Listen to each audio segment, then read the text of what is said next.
அஹ்லுஸ் சுன்னா வல் ஜமாஅத்தை எதிர்ப்பவர்கள் யார்? அல்லாஹ் ஜல்ல ஷானஹு தஆலா நமக்கு பொருந்தி கொண்ட மார்க்கம் இஸ்லாமாகும். சூரத்துல் மாஇதாவிலே அல்லாஹ் சொல்லும்போது, அல் யௌம அக்மல்து லக்கும் தீனக்கும் வ அத்மம்து அலைக்கும் நிஅமதி வ ரதீது லக்குமுல் இஸ்லாம தீனா. இன்றைய தினம் உங்களுடைய மார்க்கத்தை உங்களுக்கு நான் பூரணமாக்கி விட்டேன், என்னுடைய அருட்கொடைகளையும் பூரணப்படுத்தி விட்டேன், இஸ்லாமை உங்களுக்கு மார்க்கமாக நான் பொருந்தி கொண்டேன் என்று அல்லாஹு தஆலா சொல்கிறார். இப்போ அல்லாஹு தஆலாவிடத்தில் பொருந்தி கொள்ளப்பட்ட மார்க்கம் இஸ்லாம் மட்டும்தான். இதை இன்னும் அல்லாஹ் வலியுறுத்தி சொல்லும்போது, இன்னத் தீன இன்தல்லாஹில் இஸ்லாம், அல்லாஹ்விடத்தில் மார்க்கம் என்றால், தீன் என்றால் அது நிச்சயமாக இஸ்லாம் தான் என்று அல்லாஹ் சொல்கிறார். அதே போல வமன் யப்தகி கைரல் இஸ்லாமி தீனன் ஃபலன் யுக்பல மின், இஸ்லாம் அல்லாத ஒரு தீனை ஒருவர் ஏற்றுக்கொண்டால் அது அவரிடமிருந்து அங்கீகரிக்கப்பட மாட்டாது. வஹுவ ஃபில் ஆஹிரத்தி மினல் ஹாசிரீன், மறுமையிலே அவர் நஷ்டவாளிகளில் ஒருவராகத்தான் இருப்பார். இப்படி அல்லாஹு தஆலா மனித சமுதாயத்திற்கு பொருந்தி கொண்ட மார்க்கமாக இஸ்லாம் மார்க்கம் இருக்கிறது. இந்த இஸ்லாமிய மார்க்கத்தின் இறுதி தூதராக முஹம்மது ஸல்லல்லாஹு அலைஹி வஸல்லம் அவர்கள் அனுப்பப்பட்டார்கள். நபி ஸல்லல்லாஹு அலைஹி வஸல்லம் அவர்கள் இறுதி தூதராக வந்து இந்த மார்க்கத்தை பற்றிய முழு தெளிவையும் நமக்கு தந்திருக்கிறார்கள். நபி ஸல்லல்லாஹு அலைஹி வஸல்லம் அவர்கள் இந்த மார்க்கத்தில் எதையுமே மறைக்கவில்லை. அல்லாஹ் அவர்களுக்கு எவற்றையெல்லாம் சொல்ல வேண்டும் என்று வஹி மூலம் அறிவித்து கொடுத்தானோ அவை அனைத்தையும் ரசூல் ஸல்லல்லாஹு அலைஹி வஸல்லம் அவர்கள் மிக தெளிவாக இந்த உலகத்திற்கு எடுத்துச் சொல்லிவிட்டார்கள். அதற்கு அல்லாஹு தஆலா, யா அய்யுஹர் ரசூல் பல்லிக் மா உன்சில இலைக்க மிர் ரப்பிக், நபியே தூதரே, அல்லாஹ் உனக்கு இறக்கியதை நீ எத்தி வைத்து விடு. அதை நீ பூரணமாக எத்தி வைக்கவில்லை என்றால் உனக்கு தரப்பட்ட தூதுத்துவத்தை நீ சரியாக எத்தி வைக்கவில்லை என்று அல்லாஹ் சொல்கிறார். எனவே இந்த மார்க்கத்தில் A to Z அனைத்தையும் நபிகள் நாயகம் ஸல்லல்லாஹு அலைஹி வஸல்லம் அவர்கள் நமக்கு சொல்லி தந்தார்கள். தரக்துக்கும் அலல் மஹஜ்ஜத்தில் பைதா லைலுஹா கனஹாரிஹா, உங்களை நான் மிக தெளிவான ஒரு பாதையிலே விட்டுச் செல்கிறேன். மிக தெளிவான வெள்ளை வெளியேற ஒரு பாதையிலே நான் உங்களை விட்டுச் செல்கிறேன். லைலுஹா கனஹாரிஹா, அந்த பாதையில் இரவும் பகலை போன்று வெளிச்சமாக இருக்கும். சுப்ஹானல்லாஹ், அந்த பாதையில் இரவும் பகலை போன்று வெளிச்சமாக இருக்கிறது. அப்படியான ஒரு தெளிவான பாதையிலே நான் உங்களை விட்டு செல்லுகிறேன் என்று நபிகள் நாயகம் ஸல்லல்லாஹு அலைஹி வஸல்லம் அவர்கள் அவர்களுடைய அந்த தூதுத்துவத்தை சரியாக நிறைவேற்றியதை பற்றி சொல்லுகிறார்கள்.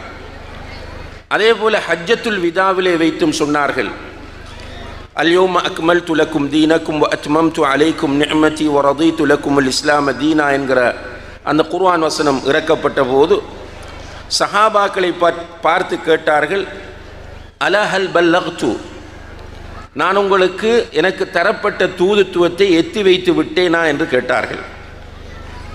அதற்கு சஹாபாக்கள் ஆம் அல்லாஹுடைய தூதரே என்று சொன்னபோது அல்லாஹுடைய தூதர் தன்னுடைய விரலை வானத்தை நோக்கி உயர்த்தி, அல்லாஹும்ம ஃபஷ்ஹத், யா அல்லாஹ் நான் எத்தி வைத்து விட்டேன் என்று இவர்கள் சொல்லுகிறார்கள், இதற்கு நீயே சாட்சி என்று சொன்னார்கள்.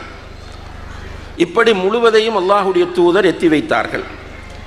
அவர்கள் தன்னுடைய ஹுத்துபா பிரசங்கங்களை ஆரம்பிக்கிற போது ஹுத்துபத்துல் ஹாஜா என்று சொல்லக்கூடிய ஒரு ஹுத்துபாவை ஓதுவார்கள்.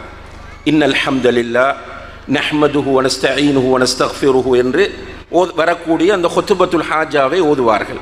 பெரும்பாலும் இதை ஓதாமல் அவர்கள் ஹுத்துபாக்களை தொடர்வதில்லை. அப்படி ஓதுகிற போது 3 குர்ஆன் வசனங்களை ஓதுவார்கள். அதிலே முதலாவதாக சூரத்து ஆல இம்ரானுடைய 102வது வசனத்தை ஓதுவார்கள். யா அய்யுஹல்லதீன ஆமனு தக்குல்லாஹ ஹக்க துகாத்திஹ் வலா தமூதுன்ன இல்லா வ அன்தும் முஸ்லிமூன். ஈமான் கொண்டவர்களே, அல்லாஹுவை தக்வா செய்ய வேண்டிய சரியான முறையில் தக்வா செய்து கொள்ளுங்கள், முஸ்லிம்களாக அன்றி நீங்கள் மரணிக்க வேண்டாம். இதை எப்போதுமே அவர்களுடைய ஆயுள் முடியும் வரைக்கும், அவர்கள் வஃபாத்தாகும் வரைக்கும் அவர்களுடைய ஹுத்துபாக்களில் இந்த வசனத்தை அவர்கள் நினைவுபடுத்தி இருக்கிறார்கள். அன்புள்ள சகோதர சகோதரிகளே, அல்லாஹ்விடத்தில் அங்கீகரிக்கப்பட்ட மார்க்கம் இஸ்லாம். நீங்கள் மரணிக்கிற போது முஸ்லிம்களாக அன்றி மரணிக்க வேண்டாம். இந்த 2 விஷயங்களையும் ரசூல் ஸல்லல்லாஹு அலைஹி வஸல்லம் அவர்களுடைய காலத்தில் தெளிவாக நாம் பார்க்க முடிந்தது. அன்று மக்கள் மத்தியிலே இருந்தது இஸ்லாம், இஸ்லாத்தை பின்பற்றியவர்கள் முஸ்லிம்கள். வேறு எந்த ஒரு பிரிவினையும் ரசூல் ஸல்லல்லாஹு அலைஹி வஸல்லம் அவர்களுடைய காலத்தில் இருக்கவில்லை. ரசூலுல்லாஹுடைய காலத்தில் இருந்தது இஸ்லாமும் முஸ்லிம்களும் தான். இதே நிலைதான் குலஃபாஉர் ராஷிதூன்களுடைய இறுதி காலம் வரைக்கும் இருந்தது. அபூபக்கர் சித்திக், உமர் இப்னுல் கத்தாப், உஸ்மான் இப்னு அஃபான் ரலியல்லாஹு அன்ஹும் போன்றவர்களுடைய காலங்களிலெல்லாம் இஸ்லாம் முஸ்லிம் இதுதான் இருந்தது. நீ அந்த இயக்கம், நான் இந்த ஜமாத் என்கிற பிரிவினைகள் எதுவுமே இருக்கவில்லை. அலி ரலியல்லாஹு அன்ஹு அவர்களுடைய இறுதி காலத்தில், அதாவது உமர் ரலியல்லாஹு அன்ஹு அவர்களை பற்றி ரசூலுல்லாஹி அலைஹி வஸல்லம் அவர்கள் சொல்லுகிற போது, ஃபித்னாக்கள் இந்த சமுதாயத்திற்குள் ஊடறுக்காமல் தடுக்கிற ஒரு சுவராக, ஒரு பாபாக உமர் இப்னுல் கத்தாப் இருக்கிறார் என்று சொன்னார்கள். இந்த உம்மத்திற்குள் ஃபித்னாக்கள் நுழையாமல் தடுக்கின்ற ஒரு பாபாக, ஒரு டோராக உமர் இருக்கிறார் என்று சொன்னார்கள். உமர் ரலியல்லாஹு அன்ஹு அவர்களுடைய வஃபாத்தை தொடர்ந்து இந்த சமுதாயத்திற்குள் ஆங்காங்கே ஃபித்னாக்கள் வர ஆரம்பித்து விட்டன. அந்த ஃபித்னாக்களின் விளைவாக அலி ரலியல்லாஹு அன்ஹு அவர்களுடைய காலத்தில் ஹவாரிஜிகள் என்கிற ஒரு கூட்டமும் ஷியாக்கள் என்கிற இன்னும் ஒரு கூட்டமும் தோற்றம் பெற்றார்கள். ஹவாரிஜிகள், நாங்கள் தான் இஸ்லாத்தை சரியாக புரியக்கூடியவர்கள், எங்களுக்குத்தான் குர்ஆன் ஹதீஸை சரியாக புரிய தெரியும், நாங்கள் தான் இஸ்லாத்தை சரியாக பின்பற்றுகிறவர்கள் என்று சொல்லி சஹாபாக்களை விட்டு ஒதுங்கி தனியாக போனார்கள். இவர்கள் ஹவாரிஜிகள். அதே நேரத்தில் அலி ரலியல்லாஹு அன்ஹு அவர்களை வைத்து ஒரு யூதனுடைய சதிவலைக்குள் சிக்கிய ஒரு கூட்டம், அலி ரலியல்லாஹு அன்ஹு அவர்களுடைய கூட்டத்தினர் நாங்கள் என்று சொல்லி அவர்களுடைய விஷயத்தில் எக்ஸ்ட்ரீமாக அளவு கடந்து போக ஆரம்பித்தார்கள். அவர்கள் தங்களை ஷியஅத்து அலி, அலியுடைய கட்சியினர் என்று சொல்லிக் கொண்டார்கள். இந்த இடம்தான் முஸ்லிம் சமுதாயத்தில் இந்த இயக்க பிரிவினை தோன்றுகிற இடமாக இருக்கிறது. இதை நாம் நன்றாக புரிந்து கொள்ள வேண்டும். உண்மையிலே நான் எவ்வாறு வாழ வேண்டும்? முஸ்லிமாக வாழ வேண்டும். நீங்கள் ஒவ்வொருவரும் எப்படி வாழ வேண்டும்? முஸ்லிமாகத்தான் வாழ வேண்டும். நீங்கள் உங்களுக்கு மதுஹப் பெயர்களை வைத்து வாழக்கூடாது, உங்களுடைய இயக்க பெயர்களை வைத்து வாழக்கூடாது. நாளை மறுமையிலே இந்த இயக்கத்தை பற்றி நம்மிடத்தில் கேள்வி கிடையாது. கபருக்குள் நாம் பின்பற்றுகிற இயக்கத்தையோ மதுஹபையோ மஸ்லக்கையோ பற்றி கேள்வி கிடையாது. கபருக்குள் நாம் கொண்டு போய் வைக்கப்பட்டு நம்மை அடக்கச் சென்றவர்கள் அவர்களுடைய காலடியை எடுத்து வைக்கிற போது 2 மலக்குகள் வந்து நம்மை உட்கார வைப்பார்கள். அவர்கள் நம்மிடம் கேட்கிற கேள்வி என்ன? முதல் கேள்வி, மன் ரப்புக, உன்னுடைய ரப்பு யார்? இரண்டாவது கேள்வி, மா தீனுக, உன்னுடைய மார்க்கம் என்ன? மூன்றாவது கேள்வி, மன் நபியுக அல்லது மா ஹாதா ரஜுல் அல்லதி புஇஸ ஃபீக், உனக்கு அனுப்பப்பட்ட நபி யார்? இதில் எங்கே மதுஹப் வருகிறது? நீ ஹனஃபியா, ஹம்பலியா, ஷாஃபியா, மாலிகியா கிடையாது. நீ அஷ்அரியா, மாத்துரிதியா கிடையாது. நீ சலஃபியா, தௌஹீதா கிடையாது. முஸ்லிமாக வாழ வேண்டும், இஸ்லாத்தை பின்பற்ற வேண்டும். இயக்கத்தை பின்பற்ற சொல்லி எங்கும் இல்லை.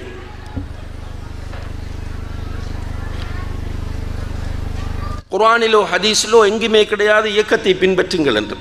ஆனால் ஹவாரிஜிகளும் ஷியாக்களும் வந்து நாங்கள் தான் உண்மையான முஸ்லிம்கள் என்று வாதிட ஆரம்பித்து விட்டார்கள். இப்படி வருவார்கள் என்பதை அல்லாஹ்வுடைய தூதர் ஏற்கனவே முன்னறிவிப்பு செய்தார்கள்.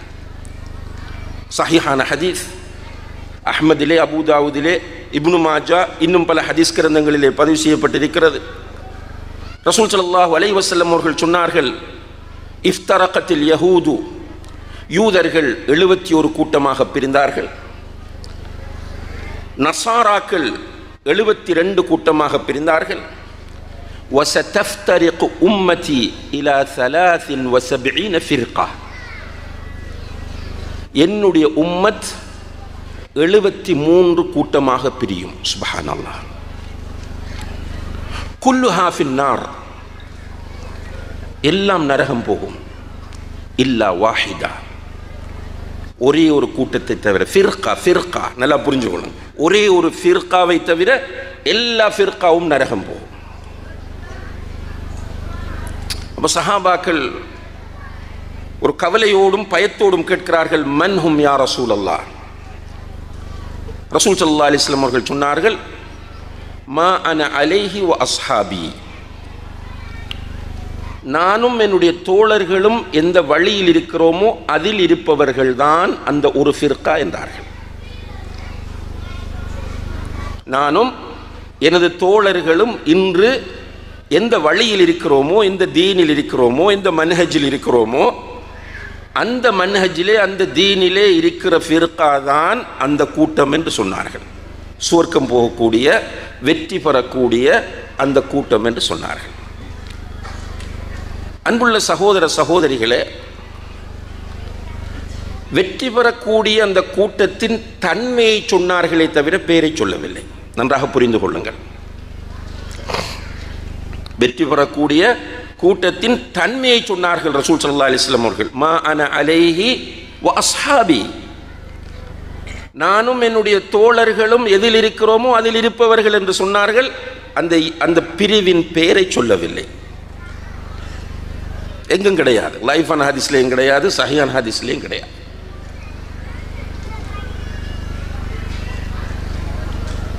இந்த பிரிவு யார்? அந்த 72 பிரிவுகள் எவை? அதர பேரும் சொல்லல ரசூலுல்லாஹி அலைஹி வஸல்லம். சுப்ஹானல்லாஹ். நல்லா புரிந்து கொள்ள வேண்டும். ஏனென்றால் இந்த ஹதீஸ்களை சில நேரங்களில் சிலர் பிழையாக எடுத்துக்கொண்டு அவர்களுடைய இயக்கத்தை அந்த பிரிவாக காட்ட முயற்சி செய்கிறார்கள். இது இயக்கத்தை பற்றி சொன்ன ஹதீஸே கிடையாது. இன்னும் ஒரு ரிவாயத்தில் அல் ஜமாஆ என்று வருகிறது. அந்த வெற்றி பெற்ற கூட்டம் எது என்று கேட்டபோது அல் ஜமாஆ. அல் ஜமாஆ என்றால் என்ன? முஸ்லிம்களுடைய அந்த ஜமாஅத்.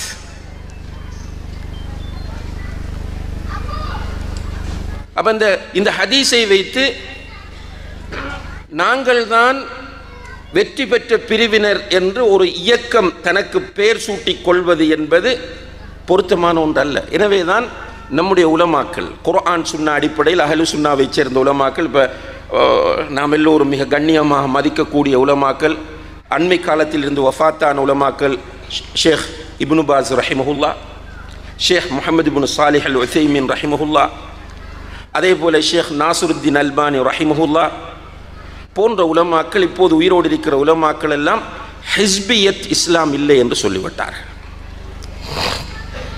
அது எந்த வடிவத்தில் வந்தாலும் ஹிஸ்பியத் இந்த சமூகத்திற்கு ஒரு சாபக்கேடுதான். சமூகத்தின் நலனுக்காகத்தான் என்று சொல்லிவிட்டு ஏன் நமக்குள் நாம் அடிக்க வேண்டும்? நமக்குள் நம்முடைய சகோதரனின் மானம் பாதுகாக்கப்பட வேண்டியது என்று இஸ்லாம் சொல்லுகிறது மிக தெளிவாக. தன்னுடைய ஒரு முஸ்லிமை பொறுத்தவரையில் அவன் சிலவற்றை பாதுகாக்க வேண்டும். அத்தரூராத்துல் ஹம்ஸ் என்று அடையாளப்படுத்தப்பட்டிருக்கிற 5 விஷயங்கள் இருக்கின்றன. அந்த 5ஐயும் அவன் பாதுகாப்பது அவனுடைய கட்டாய கடமையாகும். அதற்காக அவன் உயிர் துறக்கலாம். அப்படி உயிர் துறந்தால் அவனை ஷஹீத் என்று நபி ஸல்லல்லாஹு அலைஹி வஸல்லம் அவர்கள் சொல்கிறார்கள். அந்த 5 விஷயத்தையும் பாதுகாப்பதற்காக ஒருவன் கொலை செய்யப்பட்டால் அவன் ஷஹீத். அதில் ஒன்று அவனுடைய தீன், அவனுடைய தீனை பாதுகாக்க வேண்டும். இரண்டாவது அவனுடைய உயிர், நஃப்ஸ், தம், அதை அவன் பாதுகாக்க வேண்டும். இது அவனுடைய ஒவ்வொருவருடைய கடமை, என்னுடைய கடமை, இது உங்களுடைய கடமை. வெளியில் வராமல் இருக்கிற ஒவ்வொரு மனிதனுடைய ஒவ்வொரு முஸ்லிமுடைய கட்டாய கடமை அது. மார்க்கத்தை பாதுகாக்க வேண்டும், உயிரை பாதுகாக்க வேண்டும். அதிலே ஒன்றுதான் அவனுடைய மானத்தையும் அவன் பாதுகாக்க வேண்டும். ஆனால் என்ன நடக்கிறது என்று இயக்க வெறி, கட்சி வெறி தலைக்கு மேல் ஏறிவிட்டது. சமூகத்தை நேசிப்பதை விட அதிகமாக இயக்கத்தை நேசிக்கிறோமா இல்லையா? சமுதாயத்தை நேசிப்பதை விட அதிகமாக இயக்கத்தை நேசிக்கிறோம். சில நேரங்கள் நாம் பார்க்கிறோம், ரசூல் ஸல்லல்லாஹு அலைஹி வஸல்லம் அவர்களை ஒரு தலைவர், ஒரு இயக்கத்தை சார்ந்த தலைவர் டேமேஜ் பண்ணுகிறார், அல்லது சஹாபாக்களை டேமேஜ் பண்ணுகிறார். ஒரு இயக்கத்தை சேர்ந்த ஒரு தலைவர் ஒரு சஹாபியை அயோக்கியன் என்று சொல்கிறார், கிரிமினல் என்று சொல்லுகிறார், திருடன் என்று சொல்லுகிறார். இந்த நேரத்தில் ஒரு பொதுமகன் அல்லது நடுநிலையான ஒருவர் இப்படி பேசுவது எவ்வளவு அயோக்கியத்தனம், இது எவ்வளவு அபத்தமானது என்று அதை விவரிக்க வருகிற நேரத்தில் அந்த இயக்கத்தில் உள்ளவர், ஆமாம், அந்த மௌலவி சொல்வது சரி, அந்த ஷேக் சொல்வது சரி, அந்த சகோதரர் சொல்வது சரி, நம்முடைய தலைவர் பிழையாக இப்படி சொல்லிவிட்டார், தப்பாக இப்படி பேசிவிட்டார் என்று சொல்கிறார்களா? அல்லது இந்த விஷயத்தை எத்தி வைக்க வந்த அந்த ஆலிமை, அந்த மௌலவியை, அந்த தாயியை மிக கடுமையாக எதிர்க்கிறார்களா? களத்தில் எதை பார்க்கிறோம் இன்றைக்கு? இப்ப என்ன வந்துட்டு என்று கேட்டால், இங்கே இஸ்லாத்தின் மீது வெறி வரவில்லை, மார்க்கத்தின் மீது பற்று வரவில்லை. வந்திருக்கிற பற்றெல்லாம் இயக்கத்தின் மீதும் அந்த இயக்கத்தை வழிநடத்துகிறவர்கள் மீதும் வந்து இன்று சமூகம் மிக மோசமான ஒரு நிலைக்கு தள்ளப்பட்டிருக்கிறது.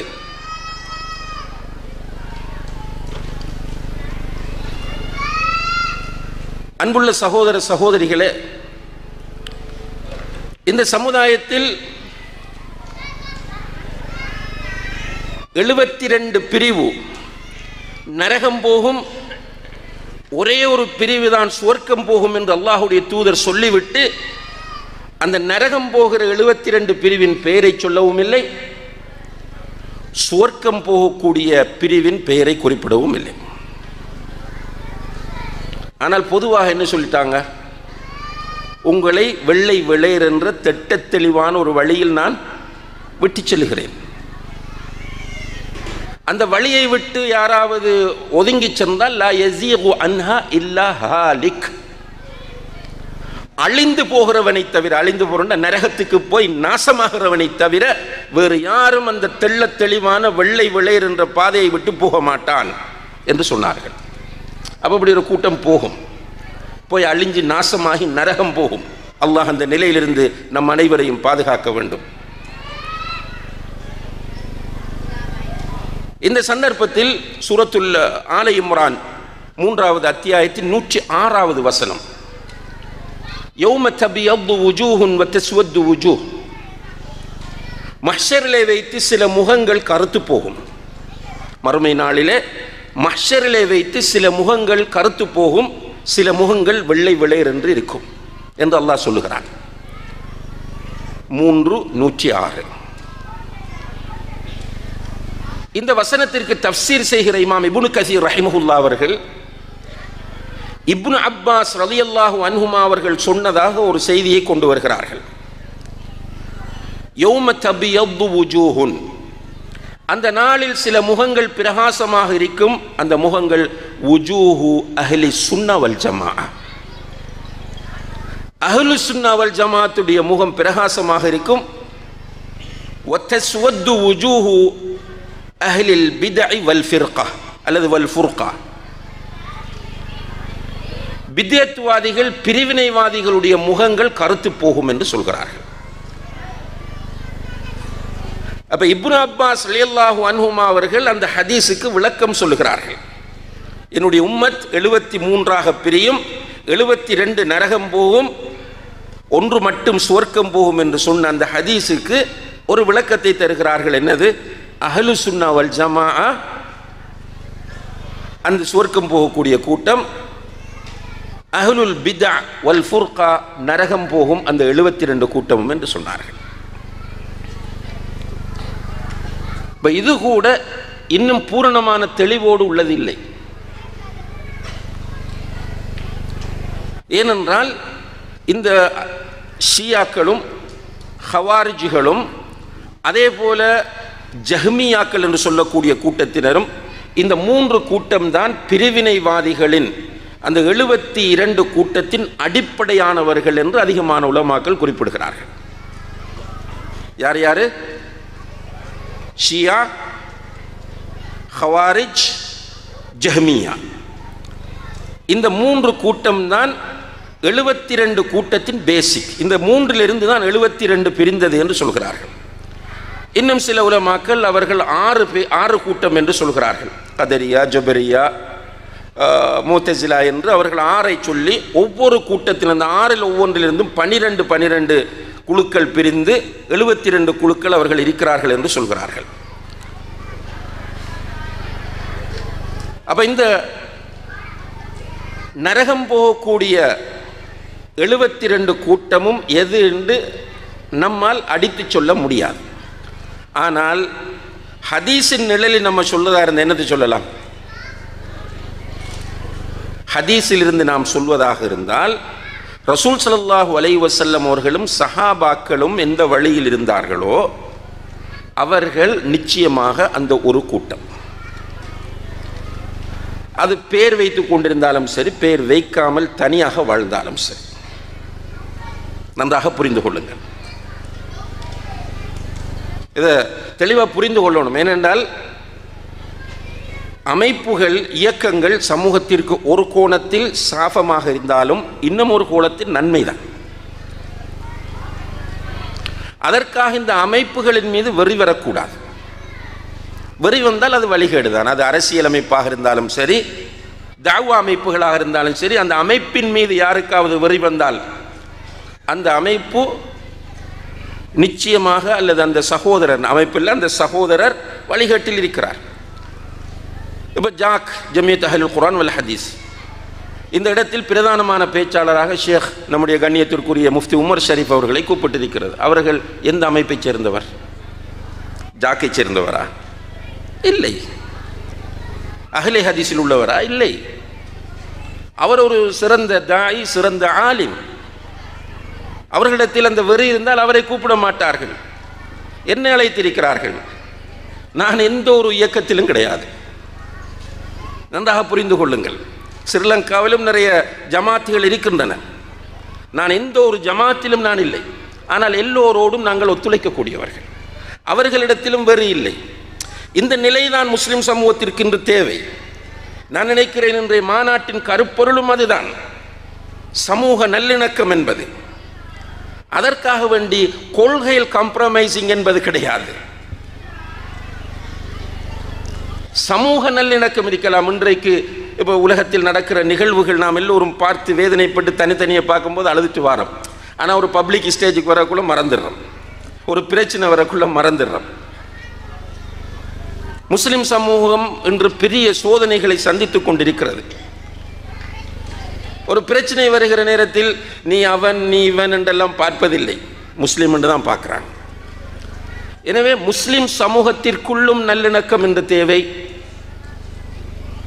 முஸ்லிம் அல்லாத மக்களோடும் நல்லிணக்கம் தேவை. சமூக நல்லிணக்கம், கொள்கை நல்லிணக்கம் அல்ல, மத நல்லிணக்கம் அல்ல. இது இன்றைய காலத்தின் கட்டாய தேவையாகும். அப்ப யார் ரசூல் ஸல்லல்லாஹு அலைஹி வஸல்லம் அவர்கள் இருந்த வழியிலும் அவர்களுடைய காலத்தில் சஹாபாக்கள் இருந்த நிலையிலும் வாழ முயற்சிக்கிறார்களோ அவர்கள் வெற்றி பெற்ற பிரிவைச் சேர்ந்தவர்கள். நன்றாக இதை குறித்துக் கொள்ளுங்கள். என்னுடைய அறிவு கட்டியவரை அல்லாஹ்வை சாட்சியாக வைத்து இதை நான் இங்கே பதிவு செய்கிறேன். இதற்கு பிறகும் யாரிடமாவது இயக்க வெறி வருமாக இருந்தால் நிச்சயமாக என்னுடைய உரை நாளை மறுமையிலே அவர்களுக்கு எதிராக வரும் என்பதையும் இந்த இடத்தில் நான் மிக கடுமையாக சொல்லிக்கொள்ள விரும்புகிறேன். சமூகத்தில் இருக்கிற அமைப்புகள் சமூகத்திற்கு நிறைய நன்மைகள் செய்கின்றன. இன்று இவ்வளவு பேர் இந்த இடத்திலே கூட்டியிருக்கிறது. அது மட்டுமல்ல, ஒவ்வொரு ஊரிலும் ஜமியத்துல் அஹ்லுல் குர்ஆன் வல் ஹதீஸ் கிளைகளை வைத்து, மஸ்ஜிதுகளை வைத்து அங்கிருக்கிற மக்களுக்கு மார்க்கத்தை சொல்லிக் கொடுக்கிறது, குர்ஆன் வகுப்புகள் நடத்துகிறது, பிள்ளைகளுக்கு படித்து கொடுக்கிறார்கள், அனாதை குழந்தைகளுக்கு உதவி செய்கிறார்கள், ஏனைய மக்களுக்கு உதவி செய்கிறார்கள். இதெல்லாம் இந்த அமைப்பு இருப்பதனால் தான் நடக்கிறது. ஆனால் இந்த அமைப்பு எதில் பயணிக்கும் வரைக்கும் அது வெற்றி பெற்ற அமைப்பு? குர்ஆன் ரசூல் ஸல்லல்லாஹு அலைஹி வஸல்லம் அவர்களும் சஹாபாக்களும் எதில் இருந்தார்களோ அதில் பயணிக்கும் வரைக்கும் அவர்கள் வெற்றி பெற்ற அமைப்பு. பேர் வைப்பதனால் வெற்றி இல்லை. தெளிவாக புரியுங்கள். அல்லாஹ்வின் மீது சத்தியமாக இதை சொல்லுகிறேன், ஒரு அமானிதமாக நான் எத்தி வைக்கிறேன். நம்முடைய வாழ்க்கை முறையும் நம்முடைய கொள்கையும் தான் நமக்கு வெற்றியை தரும். நாம் சஹீஹான அந்த குர்ஆனையும் சஹீஹான ஹதீஸையும் ஏற்று அந்த இரண்டையும் சஹாபாக்கள் எப்படி புரிந்து கொண்டார்களோ அப்படி புரிந்து வாழ்கிற போது ரசூல் ஸல்லல்லாஹு அலைஹி வஸல்லம் அவர்கள் சொன்னபடி நாம் வெற்றி பெறலாம் என்ன சொல்லிட்டாங்க. நானும் என்னுடைய தோழர்களும் எதில் இருக்கிறோம்? மா அன அலைஹி வ அஸ்ஹாபி. நானும் என்னுடைய தோழர்களும் எதில் இருக்கிறோமோ அதில் இருப்பவர்கள். ரசூலுல்லாஹி அலைஹி வஸல்லம் அவர்கள் எதை சொன்னார்கள்? வமா யன்திகு அனில் ஹவா இன் ஹுவ இல்லா வஹ்யுன் யூஹா. அல்லாஹ்வுடைய தூதர் சொன்னது முழுக்க வஹி. அலா வ இன்னி ஊதீதுல் கிதாப வ மிஸ்லஹு மஅஹு. அறிந்து கொள்ளுங்கள், நான் அல் கிதாபையும் அது போன்ற ஒன்றையும் கொடுக்கப்பட்டுள்ளேன். அல் கிதாப் என்றால் தாலிகல் கிதாப், அலிஃப் லாம் மீம், தாலிகல் கிதாப் லா ரைப ஃபீஹ். அல் கிதாப் என்பது என்ன? குர்ஆன். அது போன்ற ஒன்று என்பது என்ன? ஹதீஸ். அடுத்தது எதற்கு சஹாபாக்களை ஜாயின் பண்ணணும்? மா அன அலைஹில் யௌம வ அஸ்ஹாபி. நான் அவர்களுக்கு குர்ஆனையும் ஹதீஸையும் சொல்லுகிற போது அந்த குர்ஆனையும் ஹதீஸையும் அவர்கள் எப்படி புரிந்து கொண்டார்களோ, நான் சொன்ன ஒவ்வொரு விஷயத்தையும் அந்த சஹாபாக்கள் எப்படி எடுத்துக்கொண்டார்களோ அந்த அடிப்படையில் நடப்பவர்கள். அதை அல்லாஹ்வும் சொல்கிறான். فَإِنْ آمَنُوا بِمِثْلِ مَا آمَنْتُمْ بِهِ فَقَدِ اهْتَدَوْا. فَإِنْ آمَنُوا بِمِثْلِ مَا آمَنْتُمْ بِهِ. நீங்கள் ஈமான் கொண்டிருப்பது போல அவர்களும் ஈமான் கொள்வார்களாக இருந்தால் அவர்கள் நேர்வழியில் இருப்பார்கள், வெற்றி பெற்ற பிரிவில் இருப்பார்கள். நீங்கள் என்று அல்லாஹ் அந்த வசனத்தை இறக்கும் போது இருந்தவர்கள் யார்? பன்மையாக சொல்லுகிறான். நீங்கள் என்று விழிக்கிறான். இந்த வசனம் இறக்கப்படும் போது இருந்த நீங்கள் யார்? யாரு? சஹாபாக்கள். சிம்பிளான விஷயம் சகோதர சகோதரிகளே. இது என்னென்னால் ஷேக் முஃப்தி அவர்கள் சொன்னது போல இல்முக்கு நம்ம இடத்தில் முக்கியத்துவம் இல்லை. நான் அடிக்கடி சொல்லுகிற ஒரு விஷயம், அல்லாஹ் நம்மை பலவீனமாக படைத்திருக்கிறான். வஹுலிகல் இன்சானு தஈஃபா. அந்த பலவீனத்தில் நிறைய விஷயம் இருக்கிறது. சிம்பிளாக சில விஷயங்களை சொல்வதாக இருந்தால், நம்மிடத்தில் கவலைப்படுதல் என்கிற ஒரு பலவீனம் இருக்கிறது. மகிழ்ச்சி அடைதல் என்கிற ஒரு பலவீனம் இருக்கிறது. உணர்ச்சி வசப்படுதல் என்கிற ஒரு பலவீனம் இருக்கிறது. இப்போ இந்த இடத்துல ஒருவர் ஒரு ஜோக்கா பேசுகிறார், நகைச்சுவையாக பேசுகிறார். என்ன செய்வோம்? எல்லாரும் சிரிப்போம். சில நேரம் அந்த ஜோக் கூடினால், அவர் பேசக்கூடிய நகைச்சுவை கூடினால் மண்டபமே கைதட்டி சிரிக்கும். பார்க்குறோமா இல்லையா? சில நிகழ்ச்சிகள் அப்படி நடக்கிறது. அதே டைமில் இப்போ ஒருவரிடத்தில் நம்ம கொடுத்திருக்கிறோம் தலைப்பு கபருடைய வாழ்க்கை. அவர் பேசும்போது கபரிலே மலக்குகள் வருவார்கள், உட்கார வைப்பார்கள், கேள்வி கேட்பார்கள். அதற்கு பின்னால் கபர் நெருக்கப்படும், வேதனை செய்யப்படும், பாம்பு கபருக்குள் சாட்டப்படும், நரகத்திலிருந்து ஒரு வாசல் திறக்கப்படும் எனும் போது அவர் அழுகிறார். இப்போ நடக்கும், எல்லாரும் அழுவோம். ஹரத்துக்கு போய் தொழுகிறோம் மக்காவிலே, இமாம் ஓதுகிறார், நம்மளோட கான்சன்ட்ரேஷனே ஓதலோடு கிடையாது. முதல் பொருள் தெரியாது, ரெண்டாவது அப்படி கான்சன்ட்ரேட் பண்ண முடியாது. அவர் ஓதுகிற எல்லாவற்றையும் அப்படி A to Z அப்படியே ஃபாலோ பண்ணுறதுக்கு நமக்கு அப்படி அந்தளவு கெப்பாசிட்டி இல்லை. மொழி தெரிந்தால் ஃபாலோ பண்ணலாம். அப்போ தக்பீர் அடிக்கும் போது முன்னால் ஒருவர் இஹ்ராமோட போவார், அவரை பற்றி யோசிச்சுட்டு இருப்போம். ரைட், இன்னும் ஒருவர் மயங்கி விழுவார், அவரை பற்றி யோசிச்சுட்டு இருப்போம். அப்படி இருக்கும்போது இமாம் அழ ஆரம்பித்து விடுவார். அவர் கிராத் ஓதி அவர் புரிந்து அழுவார். இப்போ நம்ம என்ன பண்ணுறோம்? அவரோட சேர்ந்து அழுகிறோம். இது ஒரு பலவீனம். அதே போல ஒருவர் இமோஷனலாக பேசுவார், உணர்ச்சி ஊட்டக்கூடிய முறையில் பேசுவார். அந்த உணர்ச்சி நம்மை உணர்ச்சி வசப்படுத்தும். ஆனால் புத்திசாலிகள் அந்த உணர்ச்சியை வைத்து முடிவெடுக்க மாட்டார்கள். புத்திசாலிகள் முடிவெடுக்கும் போது கால அல்லாஹ் கால ரசூலுல்லாஹ் ஃபஹ்மு ஸஹாபா என்கிற நிழலில் தான் முடிவெடுப்பார்கள். இதுக்கு அல்லாஹ் என்ன சொன்னார், அல்லாஹ்வுடைய தூதர் என்ன சொன்னார்கள், சஹாபாக்கள் எப்படி புரிந்தார்கள். உடனே நம்ம ஃபோன் போடுவோம், ஷேக் முஃப்திக்கு என்ன சொல்றாருன்னு கேட்போம், ஷேக் எஸ்கேக்கு போடுவோம், அவர் என்ன சொல்றாருன்னு கேட்போம் என்று தான் யோசிப்பார்கள். ஆனால் இன்று என்ன நடக்கிறது என்றால், அந்த இமோஷனான உரையை வைத்து உடனடியாக அந்த இடத்தில் முடிவெடுத்து இது பித்அத், இது ஷிர்க், இது உடைக்க வேண்டும், இது தகர்க்க வேண்டும், இது இப்படி செய்ய வேண்டும் என்று உணர்ச்சி வசப்பட்டு முடிவெடுக்கிறது. விளைவுகள் சில நேரங்களில் ஆபத்தாகிவிடும். அந்த இடத்தில் உமர் ரலியல்லாஹு அன்ஹு அவர்கள் உணர்ச்சி வசப்பட்டார்கள். தஅனி யா ரசூலல்லாஹ் அத்ரிபு உனுக ஹாதல் முனாஃபிக் என்று விடல ரசூலுல்லாஹ். அவருடைய உணர்ச்சியோடு முடிவெடுத்திருந்தால் ஆபத்து. உசாமா ரலியல்லாஹு அன்ஹு அவர்கள் ஒரு யுத்தத்தின் போது ஒருவரை துரத்தி கொண்டு செல்கிறார்கள். யுத்தத்துக்கு வாள் எடுத்துட்டு துரத்திட்டு போறார் யுத்த காலத்தில். அவர் திடீரென நின்று சொன்னார், அஷ்ஹது அல்லா இலாஹ இல்லல்லாஹ் அஷ்ஹது அன்ன முஹம்மது ரசூலுல்லாஹ். அப்படி சொன்னதுக்கு பிறகும் உசாமா வெட்டி விட்டார். இந்த செய்தி அல்லாஹ்வுடைய தூதருக்கு வந்தபோது அல்லாஹ்வுடைய தூதர் அவரை அழைத்து கேட்டார்கள், உசாமாவே லா இலாஹ இல்லல்லாஹ் என்று கலிமா சொன்ன பிறகு எப்படி நீ அவரை வெட்டினா என்று. அவர் சொன்னார், யார சொல்லா, இது சிம்பிளா தெரிகிற ஒரு விஷயம். நான் வாளை ஏந்தி கொண்டு ஓடும் போது கலிமா சொல்லுகிறான் என்றால் வாளுக்கு பயந்துதானே சொன்னான். சொன்னதற்கு அல்லாஹ்வுடைய தூதர் கேட்டார்கள், ஹல்லா ஷகக்த அன் கல்பி அல்லது அஃபலா ஷகக்த அன் கல்பி, அவனுடைய இதயத்தை பிளந்து நீ பார்த்தீரா என்று கேட்டார்கள். சுப்ஹானல்லாஹ். இமோஷனலான முடிவுகள் பிழை சகோதர சகோதரிகளே. அப்ப நாம் எப்போதுமே தெளிவாக இருக்க வேண்டும். நான் சுவர்க்கம் போக வேண்டும், நரகத்திலிருந்து நான் பாதுகாப்பு பெற வேண்டும். அல்லாஹ் நமக்கு சுவர்க்கத்தை தர வேண்டும், நரகத்திலிருந்து நம் அனைவரையும் பாதுகாக்க வேண்டும். யா அய்யுஹல்லதீன ஆமனு கூ அன்ஃபுஸக்கும் வ அஹ்லீக்கும் நாரா, ஈமான் கொண்டவர்களே உங்களையும் உங்களுடைய குடும்பத்தையும் நரக நெருப்பிலிருந்து பாதுகாத்துக் கொள்ளுங்கள். வகூதுஹன் நாசு வல் ஹிஜாரா, அந்த நெருப்பு தலவ்வா நாருன் தலவ்வா நாருன் ஹாமியா என்றெல்லாம் வர்ணிக்கப்பட்ட அந்த நெருப்பு எதனால் மூட்டப்படுகிறது தெரியுமா? கற்களை வைத்தும் மனிதர்களை போட்டும் தான். சுப்ஹானல்லாஹ். அல்லாஹ் பாதுகாக்க வேண்டும்.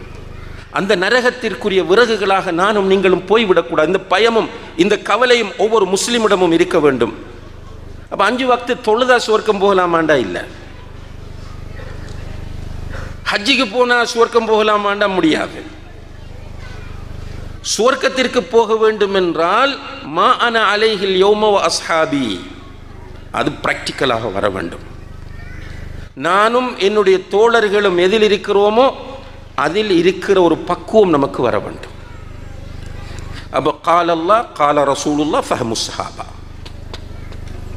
அல்லாஹ் சொன்னான், அல்லாஹ்வுடைய தூதருடைய ஹதீஸ், சஹாபாக்கள் இந்த குர்ஆன் வசனத்தை இந்த ஹதீஸை இப்படித்தான் புரிந்தார்கள்.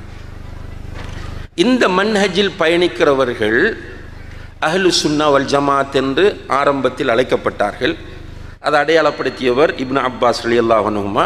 அதுக்கு பிறகு இவங்க வந்து நாங்களும் அஹ்லு சுன்னா வல் ஜமாஅன்னு சொல்ல துவங்கிட்டாங்க. யாரு?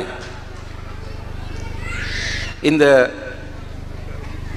ஹவாரிஜிகளும் ஜஹ்மியாக்களும் நாங்களும் அஹ்லு சுன்னா வல் ஜமாஅன்னு சொல்ல ஆரம்பித்த உடனே அதுக்கு பிறகு இருந்த சலஃபுகள் அவர்களை அஹ்லுல் அஸர், அஹ்லுல் ஹதீஸ், அஸ்ஹாபுல் ஹதீஸ் என்கிற பெயர்களால் அடையாளப்படுத்தினார்கள். இந்த வழிகேடர்களிலிருந்து தங்களை தனிமைப்படுத்திக் கொள்வதற்காக அல்லது பிரித்து வாழ்வதற்காக வேண்டி. இப்போ இன்றும் நீங்கள் பார்க்கலாம், எல்லோருமே நாங்கள் அஹ்லு சுன்னா வல் ஜமாஅத் தான் சொல்லிட்டீங்க. ஷியாக்களை தவிர மற்ற எல்லோருமே நாங்கள் அஹ்லு சுன்னா வல் ஜமாஅத். சுப்ஹானல்லாஹ், அவுலியாக்கள் என்று நல்ல மனிதர்கள் இருக்கிறார்கள், இருந்தார்கள், குர்ஆனும் சொல்லுகிறது. ரைட். அதற்காக அவரை மனித நிலையிலிருந்து தூக்க முடியுமா? மனித நிலையிலிருந்து அவரை தூக்க, அல்லாஹுடைய தூதரையே அப்படி செய்ய வேண்டாம் என்று அவர்கள் சொல்லுகிறார்கள். மனித நிலையிலிருந்து மனிதனை தூக்க முடியாது. அல்லாஹுடைய தூதரை மக்கள் அளவு கடந்து புகழ ஆரம்பித்த போது அல்லாஹுடைய தூதர் சொன்னார்கள், லா துத்ரூனி கமா அத்ரத்தின் நஸாரா மஸீஹ் இப்னு மரியம். மரியமுடைய மகன் மசீஹை, ஜீசஸ் ஈசா அலைஹிஸ்ஸலாம் அவர்களை கிறிஸ்தவர்கள் அளவு கடந்து புகழ்ந்தது போல என்னை நீங்கள் அளவு கடந்து புகழ்ந்து விடாதீர்கள். கூலு அப்துல்லாஹி வ ரசூலுஹு, அப்துல்லா என்று சொல்லுங்கள், அதே நேரத்தில் சாதாரணமான அப்துல்லாவை ஆக்கி விடாதீர்கள். அப்துல்லா என்று சொல்லுங்கள், அப்துல்லா என்ற உடனே தோல்ல கையை போட்டுட்டு என்னை போன்ற ஒரு நண்பன் தான் என்ற நிலைக்கு வைத்து விடாதீர்கள். ரசூலுஹு, அவனுடைய தூதர் என்பதிலும் கிளியராக தெளிவாக இருங்கள் என்று சொன்னார்கள். இப்போ ரசூல் ஸல்லல்லாஹு அலைஹி வஸல்லம் அவர்களையே அல்லாஹுடைய அந்தஸ்திற்கோ அல்லது மனிதன் என்கிற நிலையிலிருந்து வேறொரு நிலைக்கு கொண்டு போகக்கூடாது என்ற குர்ஆனும் சுன்னாவும் சொல்லுகிற நேரத்தில் இந்த மரணித்த நல்ல மனிதர்களாக அவர்கள் இருந்தால் அவர்களை கொண்டு போய் அவர்களிடத்தில் நாங்கள் வசீலா தேடுவதற்காக அவர்கள் இப்போ எல்லாம் டெவலப் ஆயிடுச்சு. இப்போ அல்ஹம்துலில்லாஹ் அல்ஹம்துலில்லாஹ் சும்மா அல்ஹம்துலில்லாஹ் இந்த தஅவத்து தௌஹீதினுடைய பரக்கத்தினால், தஅவ சலஃபியாவுடைய பரக்கத்தினால் இன்று அவர்களே என்ன சொல்கிறார்கள் என்றால், நாங்கள் அவுலியாக்களை அல்லாஹ் என்று சொல்லவில்லை, அவுலியாக்களிடத்தில் நேரடியாக துஆ கேட்கலாம் என்று சொல்லவில்லை. நாங்கள் என்ன சொல்லுகிறோம் என்றால், இவர்களை நாங்கள் எங்களுக்கு வசீலாவாக பயன்படுத்துகிறோம் என்கிற நிலைக்கு வந்து விட்டார்கள். இருந்தாலும் வசீலா என்று அவர்கள் பயன்படுத்தினால் அப்படி ஒரு வசீலாவை அல்லாஹுடைய தூதர் காட்டித்தரவில்லை என்பதனால் அது தெளிவான அகீதாவில் உள்ள ஒரு பித்அத் ஆகும். அது சரியாக புரியப்படாமல் பொதுமக்கள் அவர்களை அல்லாஹுடைய நிலைக்கு வைத்தால் அது ஷிர்காகும். இந்த அவுலியாக்களை அல்லாஹுடைய அந்தஸ்திற்கு கொண்டு போகிற அல்லது மனிதர்ங்கிற நிலையிலிருந்து அவர்களை உயர்த்துகிறவர்களும் இன்றைக்கு அவர்களுக்கு சொல்ற பேர் என்ன? நாங்கள் அஹ்லு சுன்னான்னு தான் சொல்றாங்க. இப்போ உண்மையான அஹ்லு சுன்னா என்றால் நம்ம ஏற்கனவே சொன்னபடி மா அன அலைஹில் யௌம வஸ்ஹாபி, யாரெல்லாம் அன்புள்ள சகோதர சகோதரிகளே அல்லாஹு தஆலா குர்ஆனில் சொல்லுகிறான், சஹீஹான ஹதீஸில் இப்படி வருகிறது. இந்த குர்ஆன் வசனத்தை சஹாபாக்கள் இப்படித்தான் புரிந்து கொண்டார்கள். அதே போன்று சிறப்புக்குரிய அந்த 3 கட்டங்களிலும் வாழ்ந்த நல்ல மனிதர்கள் ஸலஃபு ஸாலிஹீன்கள் என்பவர்கள் இப்படித்தான் புரிந்து கொண்டார்கள். அந்த ஸலஃபு ஸாலிஹீன்களை இதுக்குள்ள நான் ஜாயின் பண்றதுக்கு காரணம், முத்தவாத்திரான மிகவும் நம்பகமான ஒரு ஹதீஸிலே ரசூலுல்லாஹி ஸல்லல்லாஹு அலைஹி வஸல்லம் அவர்கள் சொல்லுகிறார்கள், கைருன் நாஸி கர்னி, மனிதர்களில் சிறந்தவர்கள் என்னுடைய காலத்தில் வாழ்பவர்கள். சும்மல்லதீன யலூனஹும், அதற்கு பிறகு சிறந்தவர்கள் அதை தொடர்ந்து வரக்கூடியவர்கள். சும்மல்லதீன யலூனஹும், அதற்கு பிறகு வரக்கூடியவர்கள். அப்ப இந்த 3 காலத்தில் உள்ளவர்களில் மூமின்களாக இருந்தவர்கள், குர்ஆன் சுன்னாவை பின்பற்றியவர்கள், ஃபஹ்மு சஹாபாவுக்கு முக்கியத்துவம் கொடுத்தவர்கள் ஸலஃபு ஸாலிஹ் என்று அழைக்கப்படுவார்கள். நான் சொன்ன இந்த டெஃபினிஷன் எல்லாம் நீங்கள் நினைவில் வைத்துக் கொள்ள வேண்டும். என்றால் முட்டாள்கள், மடையர்கள், அவர்களுடைய பிதஅத்துகளை மக்களிடத்திலே அரங்கேற்ற விரும்புகிற, மறுமையை பற்றிய பயமில்லாத சில, இந்த சமூகத்தை வழிகெடுக்கிற சில அரைகுறைகள் என்ன சொல்லுவாங்கன்னு கேட்டால், அப்போ அந்த காலத்தில் அபூஜஹலும் இருந்தானே, உத்துபாவும் இருந்தானே, உமையாவும் இருந்தானே, தங்களை போலி நபிகள் என்று வாதிட்டவர்களும் இருந்தார்களே என்று சொல்லக்குள்ள மக்கள் பேசிக்கலி குழம்பி போகிறாங்க. சரிதானே, வேறு சொல்கிறது சரிதானே, அப்போ இவங்க தான் நம்மளை ஏமாத்துறாங்கண்டு இல்லை. இங்கே சொல்லப்பட்டது யாரை என்றால் ஹைருன் நாஸ் என்று அல்லாஹுடைய தூதர் சொன்னால் முர்த்தத்தை சொல்ல மாட்டார்கள். ஒரு காஃபிரை ஹைருன் நாஸ் என்று சொல்ல மாட்டார்கள். ஒரு வழிகேடனை ஹைருன் நாஸ் என்று சொல்ல மாட்டார்கள். ரசூல் ஸல்லல்லாஹு அலைஹி வஸல்லம் அவர்கள் ஹைருன் நாஸ் என்று சொன்னால் அவர் ஒரு முஃமினாக இருப்பார், அவர் ஒரு நல்லவராக இருப்பார். அப்படியான நல்ல சலஃபுகள் என்று யாரெல்லாம் பேசுகிறார்களோ, அப்போ அல்லாஹ் சொன்னான், அல்லாஹுடைய தூதர் சஹீஹான ஹதீஸில் சொல்லுகிறார்கள், சஹாபாக்கள் இப்படியெல்லாம் இருக்கிறார்கள், இப்படியெல்லாம் இருந்தார்கள், இப்படி புரிந்தார்கள் என்று சொல்கிறார்கள். சலஃபுகள் இப்படி சொன்னார்கள் என்று சொல்கிறார்கள். இப்படி ஒருவர் இருந்தால் அவர் அஹ்லு சுன்னா வல் ஜமாத்தை சேர்ந்தவர், உண்மையான அஹ்லு சுன்னா வல் ஜமாத்தை சேர்ந்தவர் அவர்தான். அவர் வேறு ஏதாவது ஒரு அமைப்பில் இருக்கலாம், அது நமக்கு பிரச்சனையே இல்லை. அவர் ஒரு அமைப்பில் சேராத தனி மனிதனாக கூட இருக்கலாம். இந்த மன்ஹஜிலே அவர் இருக்கிறார் என்றால் அவர் யார்? அஹ்லு சுன்னா வல் ஜமா. அவரிடத்தில் மார்க்கத்தை படிக்கலாம், அவரை பயன்படுத்தலாம், தாராளமாக அவரை பயன்படுத்தலாம். இதில் தெளிவாக இருந்து கொள்ளுங்கள்.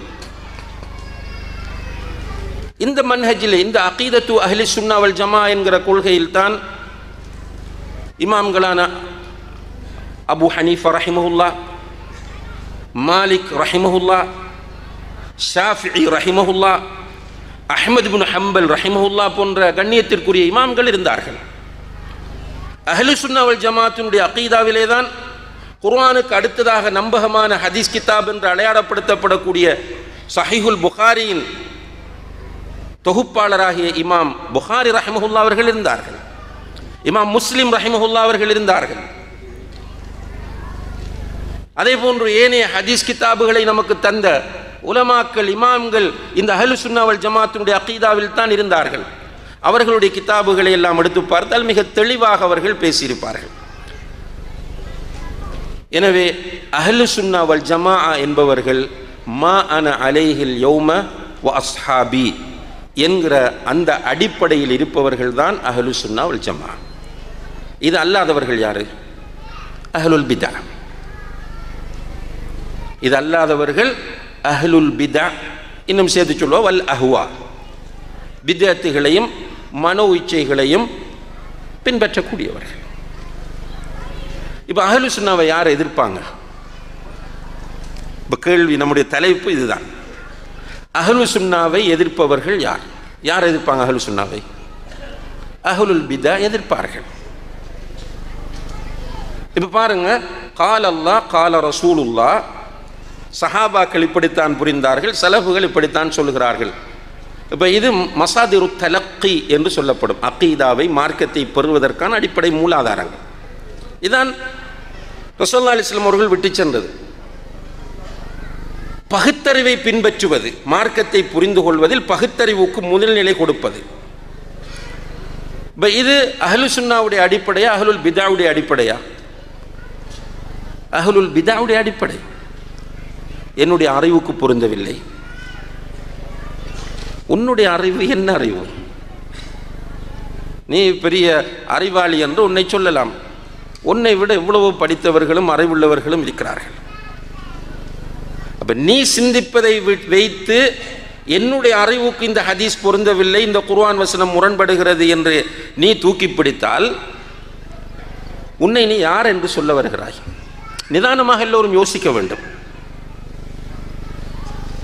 இந்த நிலைப்பாட்டுக்கு இப்போ தமிழ்நாட்டில் எத்தனை மௌலவிகள் இருக்காங்கன்னு தெரியாது. ஸ்ரீலங்காவில் கிட்டத்தட்ட 10,000 மௌலவிகள் இப்போ இருக்கிறாங்க.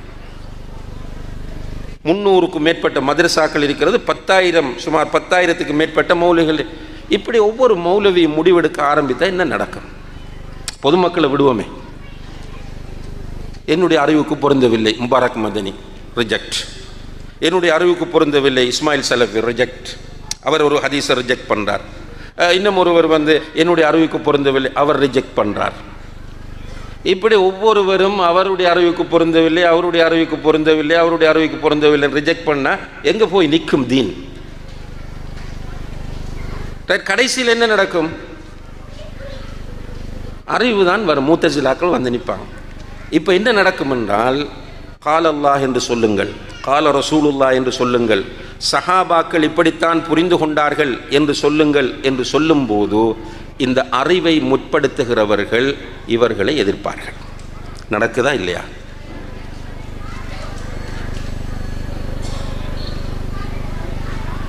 இதே போல அஹ்லுஸ் சுன்னா வல் ஜமாஅ என்பது சுன்னத்துகளுக்கு முக்கியத்துவம் கொடுக்கும், பித்அத்துகளை தூக்கி எறியும்.